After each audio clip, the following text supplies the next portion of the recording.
सर्दियों की ठंडी शाम थी। हिमाच्छादित पहाड़ों के बीच बसा छोटा सा गांव स्नोविले बर्फ की सफेद चादर से ढका हुआ था। पूरे गांव में क्रिसमस की तैयारियां जोर शोर से चल रही थी। हर घर के दरवाजे पर झिलमिलाते रंगीन बल्ब टिमटिमा रहे थे। चर्च के घंटे की गूंज और बच्चों की खिलखिलाहट वातावरण को और जीवंत बना रही थी। इसी गांव में एक छोटे से घर में 10 वर्षीय आरव अपनी मां के साथ रहता था। आरव के पिता का 1 साल पहले ही एक दुर्घटना में निधन हो गया था।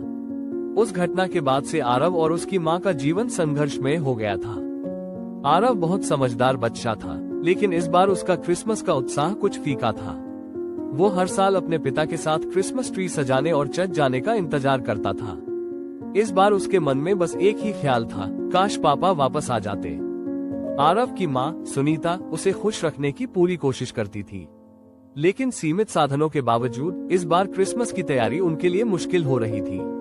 उन्होंने अपनी बचत से एक छोटा सा क्रिसमस ट्री खरीदा और घर को सजाने की कोशिश की। 24 दिसंबर की रात थी।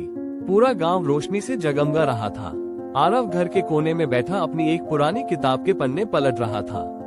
तभी दरवाजे पर दस्तक हुई। सुनीता ने दरवाजा खोला तो सामने गांव के चर्च के फादर खड़े थे। फादर ने मुस्कुराते हुए कहा, सुनीता, क्या तुम और आरव कल चर्च आओगे? इस बार हमने बच्चों के लिए खास तोहफे का इंतजाम किया है। सुनीता ने असमंजस भरी नजरों से आरव की ओर देखा। आरव ने हल्की मुस्कान देते हुए कहा, हाँ माँ, चलेंगे। उस रात आरव को नींद नहीं आ रही थी। वो अपने पिता को याद करते हुए तारों की ओर देख रहा था।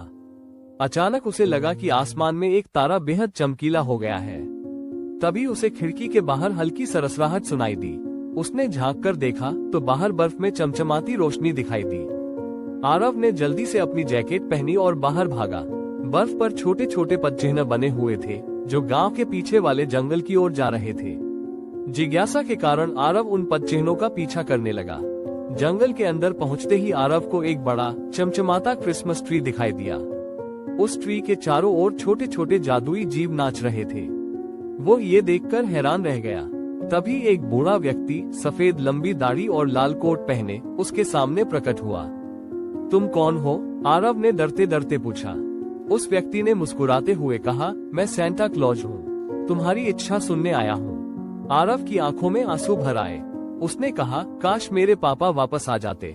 सेंटा ने कुछ सोचा और कहा, प्यार और विश्वास के जादू से सब कुछ संभव है, लेकिन तुम्हें अपने दिल की ताकत पर भरोसा रखना होगा। अगली सुबह आरव जब जागा तो खुद को अपने बिस्तर पर पाया। वो सोचने लगा कि क्या ये सब सपना था, लेकिन उसकी आंखें तब फटी की फटी रह गईं, जब उसने देखा कि उसका छोटा सा घर रोशनी और तोहफों से भरा हुआ है। सुनीता भी हैरान थी। उसने कहा, ये सब कैसे हुआ? तभी दरवाजे पर दस्तक हुई। आरव ने दरवाजा खोला और सामने खड़े व्यक्ति को देखकर उसकी खुशी का ठिकाना नहीं रहा। वो उसके पापा थे। आरव के पापा ने बताया कि दुर्घटना के बाद वो कहीं दूर फंस गए थे और उन्हें घर लौटने में बहुत समय लग गया, लेकिन सेंटा के जादू ने वो कर दिखाया जो असंभव लग रहा था।